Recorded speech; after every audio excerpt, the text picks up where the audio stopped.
Di pagi hari yang cerah, seorang mahasiswa bernama Faris berdiri di depan cermin.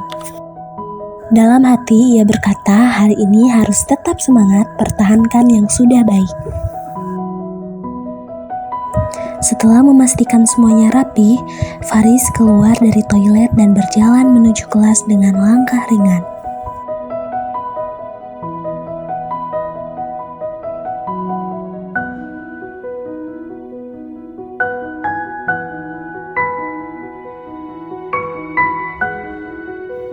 Ketika Faris sedang belajar, pintu kelas terbuka. Ternyata itu mahasiswa yang bernama Lutfi yang dikenal sering membuat masalah. Gayanya masih sama, baju kusut, rambut berantakan, dan penampilan yang jauh dari kata sopan. Begitu sampai, Faris langsung menyadari ada yang tidak beres.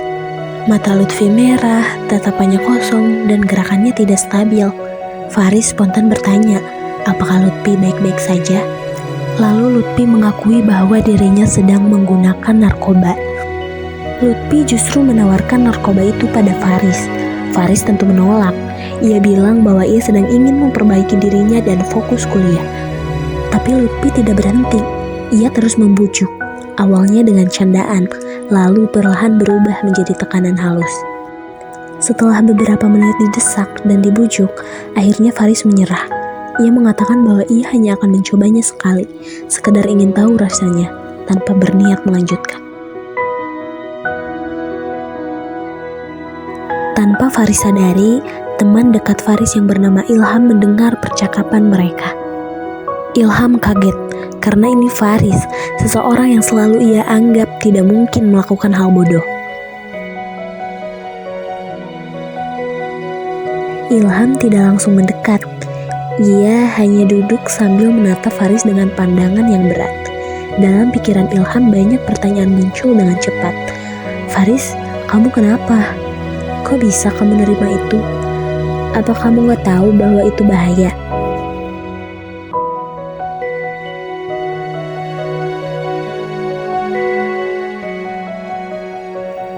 Melihat Faris keluar, Ilham berlari mengejar Faris karena ingin menasihati.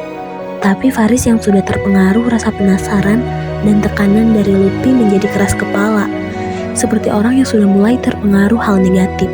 Orang yang dalam kondisi seperti itu memang susah diberi nasihat. Setelah Ilham berusaha menasihati Faris, Faris tetap menolak mendengar.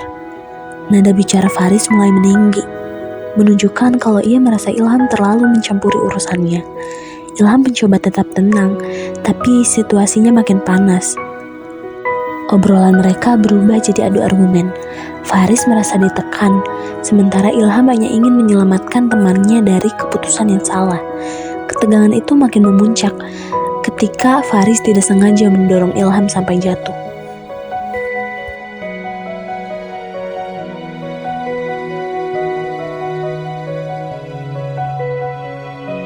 Dan akhirnya Faris tetap kekeh dan tidak mau mendengar nasihat Ilham. Lalu akhirnya Ilham kembali ke kelas.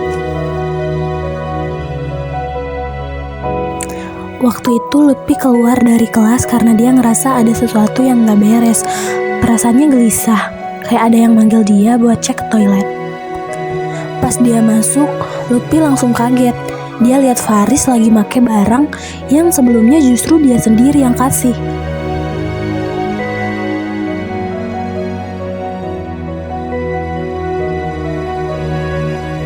Gak lama kemudian tubuhnya Faris ambruk, tepar, dan gak sadar sama sekali.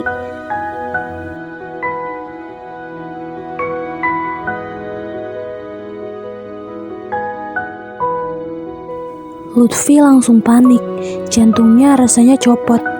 Dia ngelihat Faris yang udah gak sadar diri dan rasa bersalah mulai nyekek di kepalanya sendiri. Tanpa mikir panjang, Lutfi buru-buru keluar toilet, napasnya ngos-ngosan. Dia balik ke kelas ngambil tas secepat mungkin dan langsung kabur, lari terbirit-birit.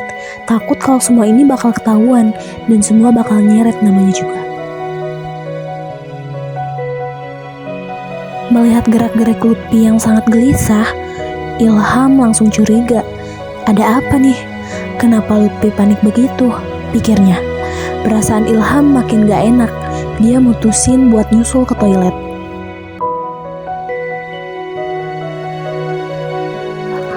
Begitu Ilham sampai di toilet, Ilham langsung kaget. Faris ada di lantai, lemas, gak berdaya.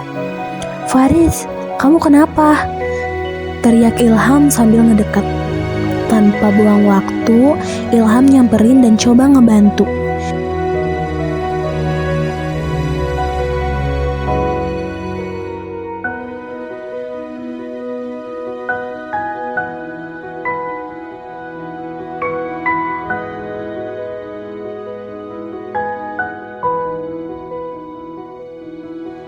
Lalu Ilham cuciin mukanya Faris pakai air biar dia sedikit sadar.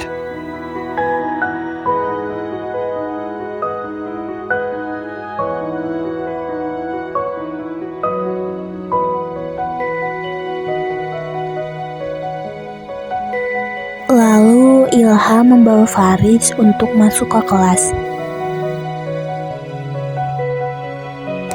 Ilham akhirnya berhasil nuntun Faris balik ke kelas. Begitu mereka masuk, teman-teman yang lain langsung panik. Kenapa Faris? Dia kenapa? Pucet banget." Suasana kelas langsung rame, penuh tanya dan kekhawatiran.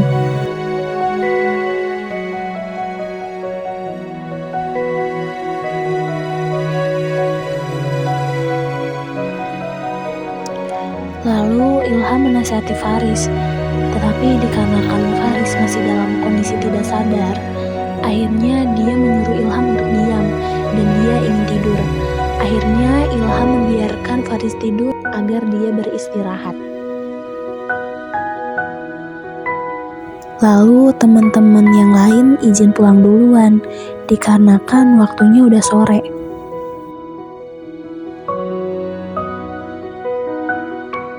Setelah teman-teman yang lain pulang, akhirnya gak lama kemudian Faris sadar. Dan Ilham sangat senang melihat Faris sadar. Lalu Faris bertanya, dia kenapa? Dan akhirnya Ilham menjelaskan bahwa dia sudah menggunakan narkoba. Lalu akhirnya Ilham mencoba menasihati Faris lagi. "Riz, lu jangan pernah lakuin hal kayak gitu lagi, serius. Lu lihat sendiri kan akibatnya." Faris cuma nunduk. Dia mingkem, matanya mulai berkaca-kaca. Rasa nyesel kelihatan jelas dari wajahnya. Dia ngangguk pelan, "Iya Ham, gue salah, beneran." Lalu Ilham mengajak Faris untuk pulang. "Ayo Riz, kita pulang, istirahat, yang penting sekarang lo aman."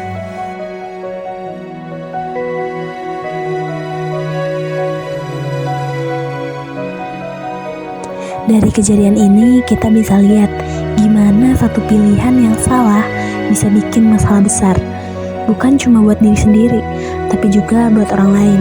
Faris hampir kehilangan kesadaran. Lutfi panik karena rasa bersalah.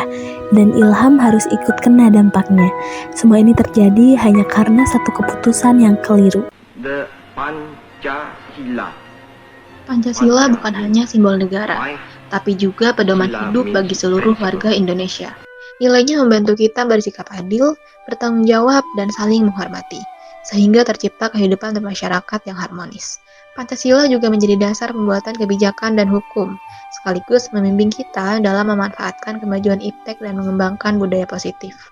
Dengan menerapkan nilai-nilainya dalam kehidupan sehari-hari, kita dapat menjaga persatuan, membangun karakter bangsa, dan bersama-sama menciptakan masyarakat yang beradab, bermartabat, dan sejahtera. Kaitannya dengan Pancasila terletak pada sila pertama, yaitu ketuhanan yang Maha Esa, dengan fokusnya yaitu nilai moral dan keimanan. Narkoba tidak hanya merusak fisik, tetapi juga menjauhkan remaja dari nilai moral dan etika. Sila pertama mengajarkan kita untuk berbuat baik, menjaga diri, dan menjauhi perbuatan yang merugikan. Menghindari narkoba adalah salah satu cara menjaga moralitas dan menjalankan nilai-nilai keimanan dalam kehidupan sehari-hari. Pada sila kedua, yaitu kemanusiaan yang adil dan beradab, dengan fokusnya yaitu martabat manusia. Penyalahgunaan narkoba bertentangan langsung dengan nilai kemanusiaan. Narkoba merusak tubuh, pikiran, dan perilaku, sehingga menghilangkan martabat manusia sebagai makhluk yang berharga. Melalui sila kedua, kita diingatkan agar menghargai diri sendiri dan orang lain. Menjaga diri dari narkoba adalah bentuk penghormatan terhadap martabat manusia.